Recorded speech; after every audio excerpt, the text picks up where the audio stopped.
Tasmania is once again on high Covid-19 alert. Another unauthorised traveller entered the state and then breached hotel quarantine while infectious. This time it's Hobart at the centre of the latest coronavirus scare.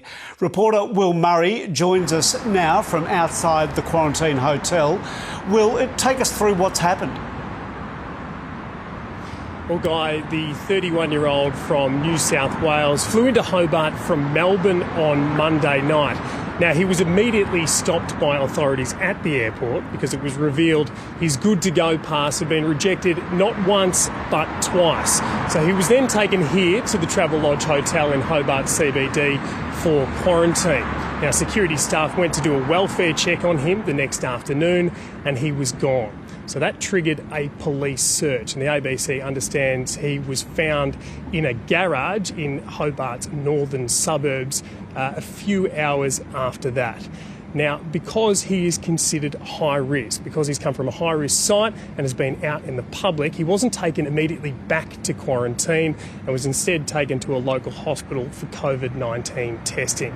Now, Director of Public Health, Dr. Mark Veach, said the initial results of those tests came back last night and indicated a low positive. So that swung his team into action. Because of that, we initiated some precautionary initial contact tracing last night in case the test subsequently confirmed positive. And today, as the Premier noted, I was advised about 11:15 that the test was positive. Now, because he has tested positive, he couldn't come back to the Travelodge Hotel and was instead taken to the Medi Hotel at Fountainside, where we know the 15-year-old from Launceston, who also recently tested positive to coronavirus, is also staying. So he'll be monitored there over the coming days, and if his situation, or his condition rather, deteriorates, he could be taken to the Royal Hobart Hospital. Now, as soon as health authorities found out about that positive case, they called a snap press conference, and within 2 hours they were in front of the cameras. Our reporter Alan Coulter was there. G'day everyone.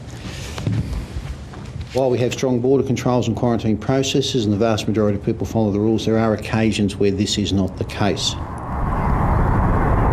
He'd been refused a pass to enter Tasmania twice, but on Monday night, the 31-year-old New South Wales man boarded a flight from Melbourne to Hobart anyway.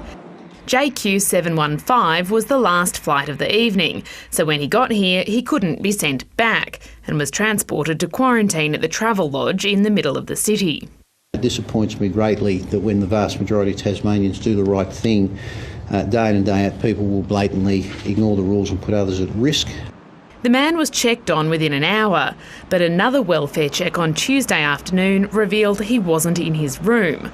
Police were called and within hours he was found in Hobart's outer northern suburbs. It's very likely that this person has Delta strain. How and exactly when he got out of the hotel is still being investigated. The Travelodge is staffed by private security, bolstered by police checks. These are hotels. They are not secure prison facilities. We've had a very successful program in terms of our hotel quarantine program, with very minimal concerns around the way in which quarantine has been managed in those facilities. Contact tracers have an urgent focus on the Jetstar plane, Hobart Airport, and anyone who may have come into contact with the man in the community. Police have fined him more than $3,000. One is for attempting to enter Tasmania without a G2G pass or the appropriate authorisation, and the second is for leaving quarantine. Health authorities have been quick to point out 85,000 Tasmanians remain unvaccinated. So for all Tasmanians that are yet to vaccinate, do not wait for Delta to turn up in your community. Ellen Coulter, ABC News. And Will Murray is still with us. Will, what's the risk to the community?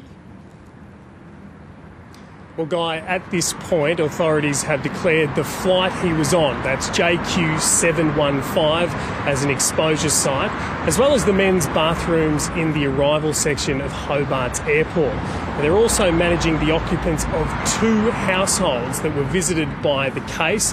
And they're also monitoring the health of those involved in the man's quarantine, also his travel from the airport to the quarantine hotel, and also those involved in looking for him. The ABC understands as many as 10 police officers may now be in isolation after doing their job in finding this man. But Guy, this is very much an unfolding situation, so we're likely to get more information and possibly more exposure sites tomorrow.